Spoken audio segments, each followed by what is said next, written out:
Trauksme dabā. Kanādas zeltgalvīte smacē pļavas. Kanādas zeltgalvīte, kas savulaik tika ievesta kā krāšņumauks, tagad izlauzusies brīvībā un pārņem Latvijas laukus. Rūdītā kanādiete agresīvi dzen jaunas atvases un strauji pārveido mums pazīstamo dabas ainavu. Tās rījīgās saknes izsmeļ augsni, pievācot barības vielas, kas vajadzīgas citiem augiem. Blīvi saaugušas, tās nosedz zemākos, atņemot tiem elpu un izredzes. Ar to nav gana. Svežzemniece izdala vielas, kas vietējiem augiem traucē augt blakus, neatstājot tiem citu izvēli, kā atkāpties. Pirms uzsāc cīņu, iepazīsti tuvāk. Kanādas zeltgalvīte ir daudzgadīgs augs, kas var izaugt cilvēka augumā.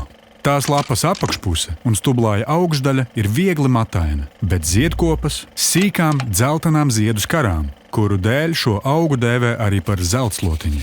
Zied no vasaras vidus līdz rudens sākumam. Izplatās gan ar sēklām, gan sakneņiem. Katrai sēklai ir arī sava lidpūka, tāpēc vējš tās izplata tālu, un dzeltenā jūra pārņem visu. Taču tā nav neapturama. Lūk, 4 veidi, kā apturēt Kanādas zeltgalvīti. Nopļauj!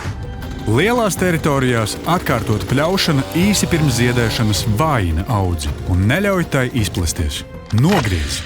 Mazās teritorijās vai apstādījumos īsi pirms ziedēšanas nogriez ziedkopas un tās iznīcini. Izroc! Nelielās audzēs izroc vai izrauj. Neatstāj zemē saknes un to gabalus. Nomāc! Mazās platībās efektīvi palīdzēs bieza, melna plēve. Atsaucies trauksmei dabā un glāb dabu.